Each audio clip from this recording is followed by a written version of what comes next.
घर पे लाइट नहीं थी, उस समय 10वीं की परीक्षा मैंने दी है। सुभाष उद्यान के अजमेर बगीचे के नीचे लाइट, स्ट्रीट लाइट के पीछे पड़ी है, तो उस गरीबी को मैंने देखा है। इसलिए वह उस गरीबी को दूर करने के लिए यह सदन अपनी सक्रिय भूमिका अदा करे। तो हमने तो बंटवारा भी देखा, गरीबी भी देखी, और संयोग से कॉलेज में पढ़ाते हुए, प्रिंसिपल रहते हुए भी कई अनुभव आए। पक्ष में भी 10 साल रहा, विपक्ष में 10 साल रहा, इसलिए मुझे अच्छी तरह ध्यान है क्या क्या मीडिया की बातें हैं, क्या क्या पक्ष की बातें हैं, विपक्ष की बातें हैं। लेकिन मर्यादा और नियमों का पालन तो मैं सबसे निवेदन करूंगा, सबसे अपेक्षा है कि उसके बिना फिर सदन टाइम में सारे मुद्दों को नहीं ले सकता। अब प्रश्नोत्तर होता है, दूसरे कई मुद्दे हैं। अभी कई सदस्यों ने कहा कि पर्ची का भी अनुमति दी जाए। ऐसे कई मुद्दे हैं जिसे बहुत जल्दी हम मिल करके निर्णय करके, लेकिन नए नए आयाम स्थापित हो, डिजिटल की ओर हम लोग बढ़ें, सदस्यों को और हम डिजिटल के लिए जो सुविधाएं उपलब्ध करा सकते हैं वो करें, तो निश्चित रूप से हर सदस्य भी आगत होगा। और जो नए सदस्य आए इसके लिए बहुत जल्दी 2 दिन का एक वर्कशॉप हम करने की सोच रहे हैं, ताकि उनको सारे नियमों से अवगत कराया जा सके और हम सब लोग मिलकर के इस सदन को अच्छे ढंग से चलाएं।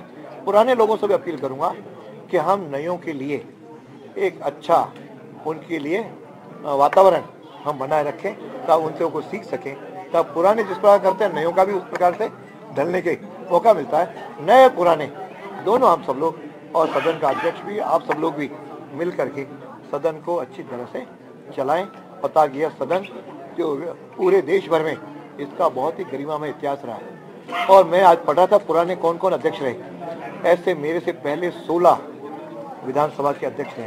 ये 16 विधानसभा है, लेकिन इस बार में 2 रहे, तो कुल मिलाकर के मैं 17वां अध्यक्ष का दायित्व तो मुझे मिला है। तो उन्होंने अपने अपने समय पे बहुत ही अच्छे गरिमा में वहाँ पे निर्णय किए हैं, परंपराएं डाली हैं। उन सारी परंपराओं का पालन करते हुए उसमें भी कुछ अच्छी चीज़ें और जोड़ते हुए नए आयाम हम लोग स्थापित करेंगे और एक विकसित राजस्थान की ओर हम कदम बढ़ाएंगे।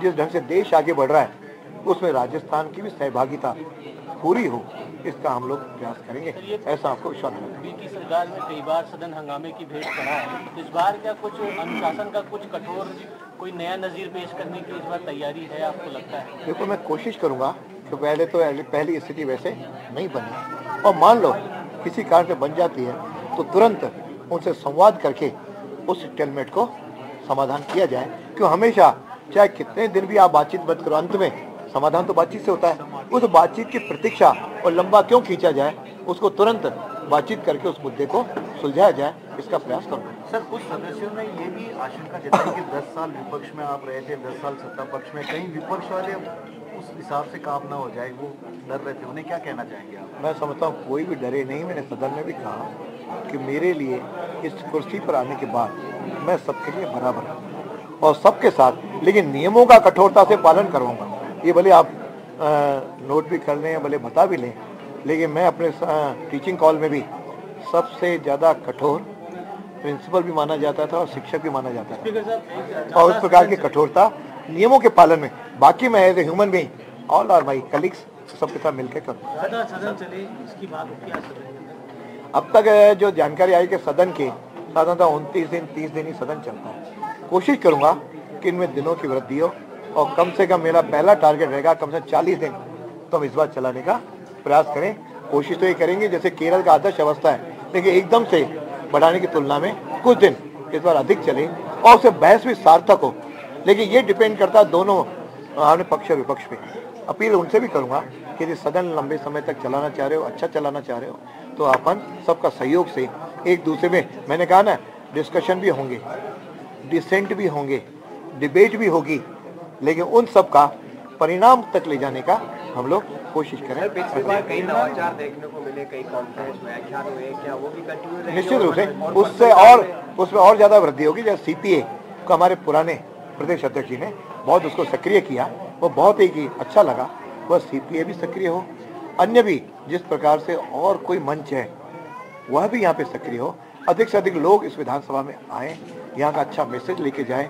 भारत में राजस्थान की विधानसभा सबसे श्रेष्ठ विधानसभा के रूप में आगे आए, इसका हम लोग मिलकर के प्रयत्न करेंगे। अध्यक्ष जी, आपने निष्पक्षता की बात कही, हालांकि कई बार विधानसभा अध्यक्ष जो पूर्ववर्ती रहे वो अपनी पार्टी से इस्तीफा देते हैं, इसके लिए पिछले अध्यक्ष जी जो थे सीपी जोशी जी, उन्होंने नहीं दिया था। क्या आप ऐसा कोई प्रयास करेंगे?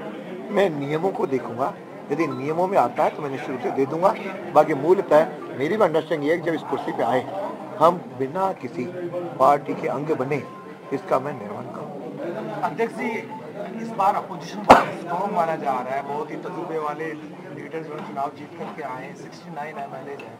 ऐसी सूरत में पेंडामोनियम ना हो, रक्कत का सिचुएशन पैदा ना हो, तो इसके लिए आप किस तरह? मैंने कहा कि ऐसा नहीं, पहले भी 71 विपक्ष में थे, आज 69 है। सब हमेशा विपक्ष अच्छा और मजबूत है, 69 और 71 एक तरह बराबर रहता है।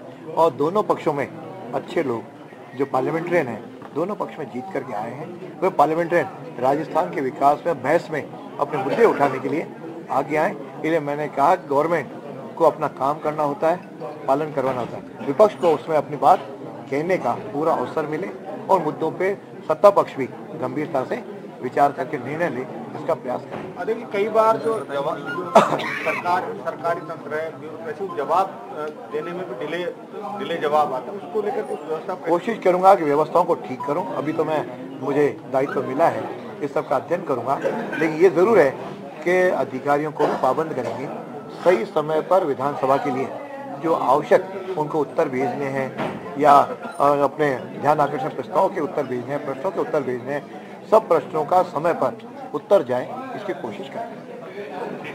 बहुत बहुत धन्यवाद। अल्पा ये लाओ, ये कम से कम काम बढ़िया हो गया सर। आपने सबसे पहले और हमेशा मैं मीडिया के साथ हमेशा मेरी जो पुरानी है फ्रेंडली रहा हूँ, अभी फ्रेंडली आपने हमारी परेशानी देखी, तभी तो तुरंत ही आज बिना आपके कहे निर्णय कर दिया ना, अंदर आपने हमारी परेशानी देखी। अब आपके जो भी सहयोगी रहे ना, उनसे भी ये निवेदन करना है कि कम से कम मीडिया की तकलीफ को जितना सिस्टम और नियमों में हुआ करें। देखो, सिस्टम और नियमों को भी ध्यान रखना पड़ेगा। वो तो ध्यान रखना ही पड़ेगा, वो कोई जानबूझ के नहीं करे, ये भी ध्यान रखना पड़ेगा। भैया मेरे को सभी तरह के अनुभव। तो आप सुन रहे थे वसुदेव देवनानी को मीडिया से रूबरू होते हुए। उन्होंने कहा है कि नियमों और प्रक्रिया का पालन हमारी पहली प्राथमिकता होगी, पक्ष और विपक्ष को साथ लेकर चलेंगे। इस कुर्सी पर आने के बाद मैं सबके लिए बराबर हूं। वसुदेव देवनानी ने कहा कि मैं 17वां विधानसभा अध्यक्ष हूं और सबकी बात सुनूंगा। विकसित राजस्थान की ओर सब मिलकर कदम बढ़ाएंगे। नियमों और प्रक्रिया का पालन करना ही हमारी सबसे पहली प्राथमिकता होगी। उन्होंने इस बात का भी जिक्र किया कि हमें पक्ष और विपक्ष दोनों को ही साथ लेकर चलना है।